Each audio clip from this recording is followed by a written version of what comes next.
Hello and welcome to another edition of Kids Bakes and Cakes. Today we are going to be working on a homemade chocolate buttercream recipe. As you can see, we have just completed our vanilla buttercream recipe, which you can find by following the link here in the comments section or in the video. But we are going to make a slight change to this and show you how easy it is to turn this vanilla buttercream into a chocolate buttercream. So first, what we're going to do, just like we did in our vanilla buttercream, is we are going to use we're going to use 1 cup of unsalted butter. We want to make sure it's softened, and we suggest letting it sit to room temperature to soften, not putting it in the microwave, because you may overheat it and break down the fat, the butter fat in it, and it may just give you a broken buttercream. If you do notice that it becomes broken and really grainy as you're mixing it, the best thing to do is stop what you're doing, put the bowl in the refrigerator, and just let it cool down a little bit, and then just start whipping it again. And you should notice that this really helps with a broken buttercream. So we're just going to use the same attachment, because our chocolate buttercream is very similar to our vanilla, so we don't even need to wash the bowl. We're going to just beat our butter for about 30 seconds.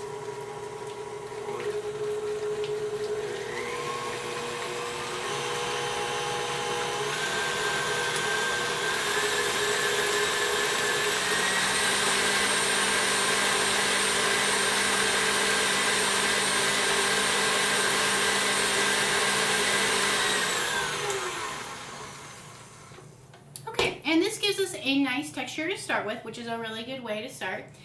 Next, we're going to go ahead and add the rest of our liquids.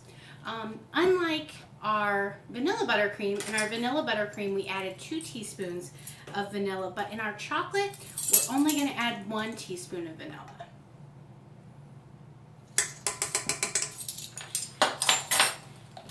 And we're also going to add our 1/3 cup of heavy whipping cream.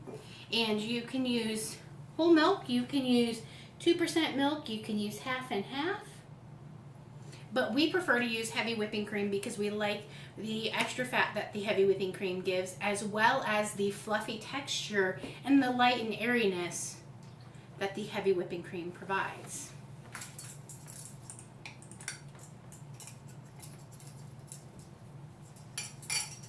Okay, and while we're adding our liquids, we are going to go ahead and add our salt. We're going to add a 1/4 teaspoon of salt. If I can get my spoons untangled. And we're using a 1/4 teaspoon of salt because we are using unsalted butter.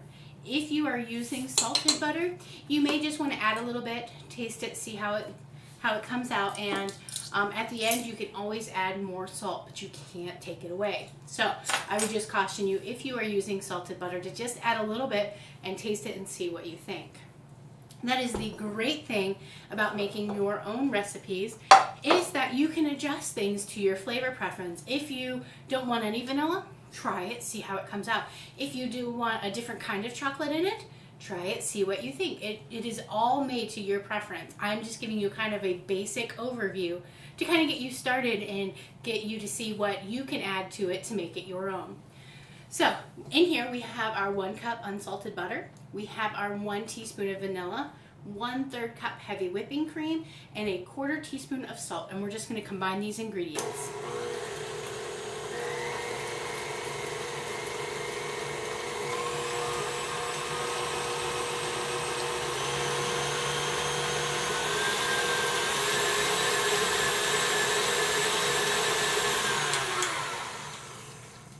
And so I combined it about to the point that you can start to see the heavy whipping cream and the butter starting to thicken. And I'm going to scrape down the bowls while I have this open to make sure we're incorporating all our ingredients evenly. So our next stage, since we are making a chocolate buttercream, is to talk about chocolate.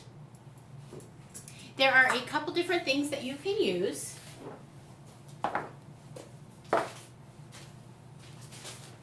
So I have the standard Hershey's unsweetened natural cocoa. I have the Hershey's Special Dark Cocoa. And from my local bulk food store, I have a cocoa powder with 22 to 24 butterfat. That is the percentage of butterfat. And I have a Dutch cocoa that is a 10-12 ratio. So let's talk a little bit about what these mean so that you can kind of decide what works best for what you like, what your tastes are, and what you have available to you. So our natural cocoa, such as our Hershey's cocoa and our cocoa powder with the 22/24 ratio, is that a natural cocoa is not treated. It's not processed with anything other than the cocoa powder itself. So thus, when you get your cocoa powder, you're going to notice that a natural cocoa powder is going to be a little bit lighter in color. And if I put some of this on the lid, just so you can see, it is going to be a lighter texture, lighter color. And as you can see, the cocoa powder with the 22/24 ratio is darker, and that is because it has a higher content of cocoa. So it's going to have a stronger flavor than the Hershey's.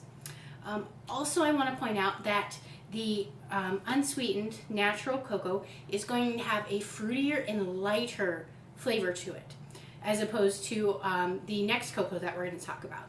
And what is good is if your recipe is primarily a baking powder recipe, like when you're baking cakes and such, you want to use natural cocoa. It works really well of taking away the natural acid that occurs when you just have an unprocessed cocoa powder.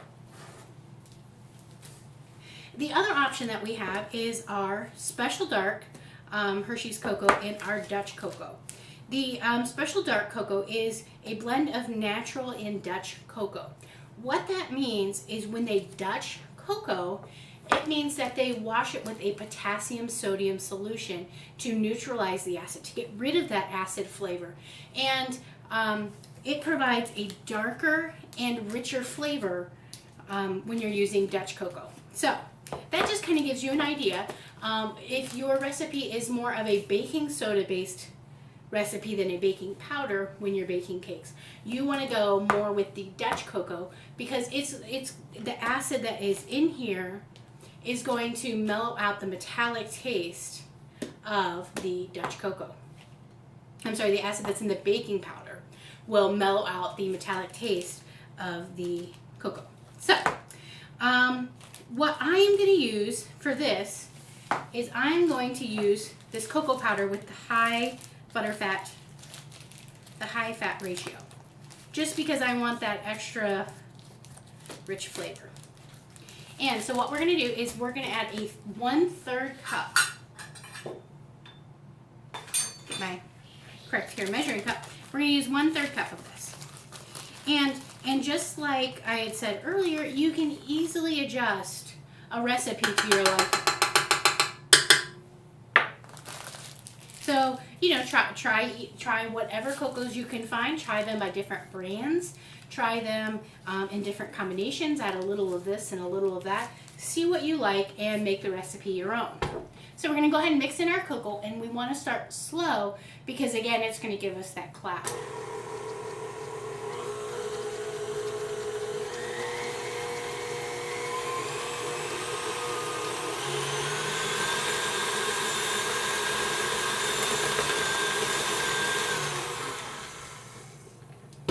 And so as you can see, it's definitely turned to a chocolate buttercream. So our last step is to add our powdered sugar. And just like in our vanilla recipe, it's going to take between 4.5 and 5 cups of powdered sugar, depending on how your buttercream's coming together. We're going to use a 1/2 cup measuring cup, and we're going to put in 1 cup of powdered sugar at a time. We're going to start on a low speed and then gradually move up as we combine it in.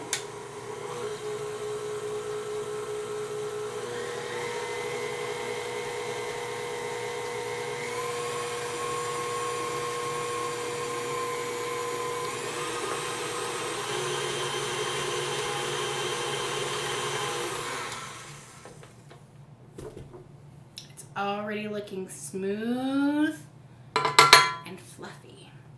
So here is our 2nd cup of powdered sugar.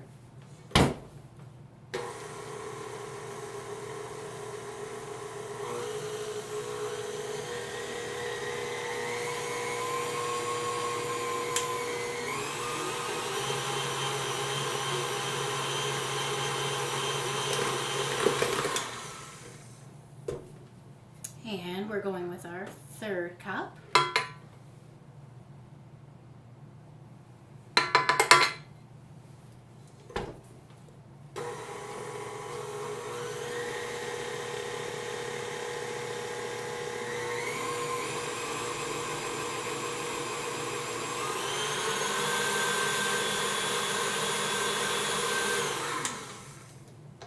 And because we're adding, because we added the solids of the cocoa powder, you may end up using less powdered sugar than you would in your vanilla buttercream recipe. So I just wanted to scrape down the bowls a little bit. So now this should be our fourth cup of powdered sugar. And then after this, we will go ahead and test it and see what we think about the consistency and flavor.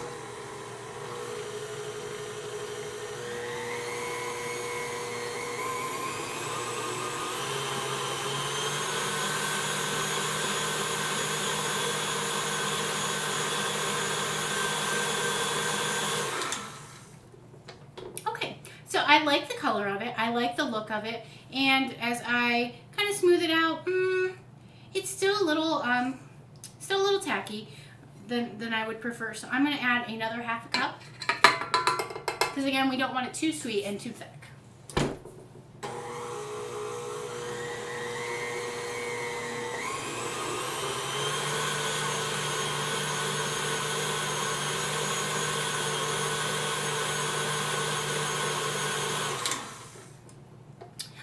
So I like the texture. I think it's a great texture. It's nice and fluffy. It looks really smooth. You should be able to get a nice cake out of that. So as we said earlier, our next and final step is the taste test. It does have a really nice chocolate flavor. It's not overly chocolate. It doesn't taste like it's like a fake chocolate added. It gives you a nice subtle chocolate. At this point, you could feel free to add more chocolate. If you wanted some mini chocolate chips in here, it would make a good addition. But otherwise, I think the frosting it turned out to be a really good chocolate buttercream.